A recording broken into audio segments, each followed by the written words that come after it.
जंगल में काली घटाएं छाई थी। तेज बारिश लगातार हो रही थी। बारिश का पानी रानो चिड़िया के घोंसले की छत से टपकने लगा। टिप टिप टिप की आवाज पूरे घर में गूंज रही थी।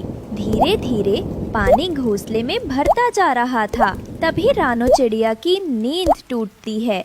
अरे, पानी हमारे घोंसले में घुस आया है। कुक्कू, गुड़िया, बेटा जल्दी उठो, पानी तुम्हारी तरफ बढ़ रहा है। वो दोनों बच्चों को जल्दी से अपने पंखों में समेट लेती है। हे भगवान, मैं इस अंधेरी और बरसती रात में कहाँ जाऊँ? मेरे दोनों बच्चे नींद में हैं और बाहर तूफान मचा हुआ है। पानी लगातार बढ़ रहा था। रानो चिड़िया एक पत्ते जैसी बाल्टी से पानी निकालकर बाहर फेंकने लगी, लेकिन पानी रुकने का नाम ही नहीं ले रहा था। कुक्कू बेटा, गुड़िया, अब हमें यहाँ से निकलना ही होगा। मम्मा, मुझे बहुत डर लग रहा है। हाँ मम्मा, ये गरजते बादल मेरे कान फाड़ देंगे। अरे डरो मत, तुम्हारी मम्मा तुम्हारे साथ है। चलो मेरे पीछे आओ। जैसे ही वो अपने बच्चों को लेकर बाहर निकली, पीछे से धड़ाम की आवाज के साथ घोंसला टूटकर नीचे गिर गया। हे भगवान, तेरा लाख लाख शुक्र है, तूने हमें बचा लिया, वरना अभी अभी हम सब इस गिरते घोंसले के नीचे दब जाते। बिजली चमक रही थी, गरजते बादल जंगल को हिला रहे थे।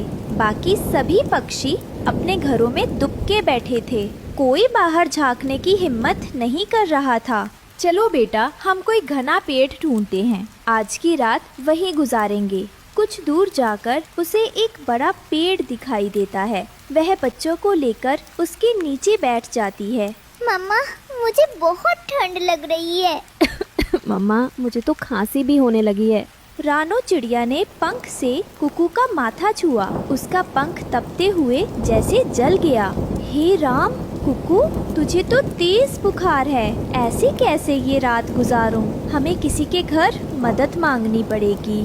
रानो चिड़िया अपने बच्चों को लेकर सबसे पहले तोते के घर जाती है। तोते भैया, दरवाजा खोलो, मेरी मदद करो। अरे रानो चिड़िया बहन, तुम्हारी हालत तो बहुत खराब लग रही है, लेकिन मैंने कितनी बार कहा था कि अपना घर पक्का बना लो। अब देखो। भैया, मेरे बेटे को बुखार है। आज की रात हमें अपने घर में रहने दो। न न, मेरा घर बहुत छोटा है, इसमें जगह नहीं है। दरवाजा बंद कर देता है। रानो चिड़िया मायूस होकर कबूतर के घर पहुंचती है। कबूतर भैया, मेरे घर की छत टूट गई है, मुझे अपने घर में जगह दे दो। अरे, मेरा घर पहले से ही भरा हुआ है। बबली बहन और उसके भांजे आए हैं, तुम कहीं और जाओ। कबूतर भी दरवाजा बंद कर देता है। फिर वह कौवे के घर जाती है।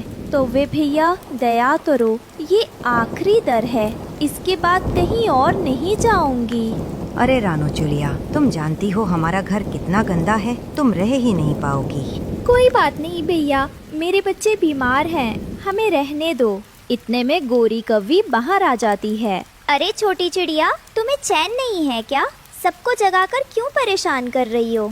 जाओ, कहीं और जाओ। वो भी दरवाजा बंद कर लेते हैं। रानो चिड़िया बेबस होकर बच्चों से कहती है, चलो बेटा, अब हमें खुद ही सहारा ढूंढना होगा। घने जंगल में भटकते भटकते उन्हें एक लाल चमक दिखाई देती है। मम्मा देखो, वहाँ कुछ चमक रहा है। हाँ मम्मा, शायद कोई हमारी मदद कर दे। वो चमकती हुई लाल मिर्च थी। मिर्च अचानक हिलने डुलने लगी और आवाज आई, मैं साधारण मिर्च नहीं, जादुई मिर्च हूँ। मैं दिल की हर इच्छा पूरी कर दूंगी। क्या सच में? किताबों की बातें होती हैं ये। मगर चलो, आज आजमा लेते हैं। वह मिर्च को खुले मैदान में रख देती है। बच्चे मन ही मन इच्छा करते हैं, हमें अच्छा और पक्का घर चाहिए। जैसे ही बिजली कड़कती है, मिर्च एक विशाल घर में बदल जाती है।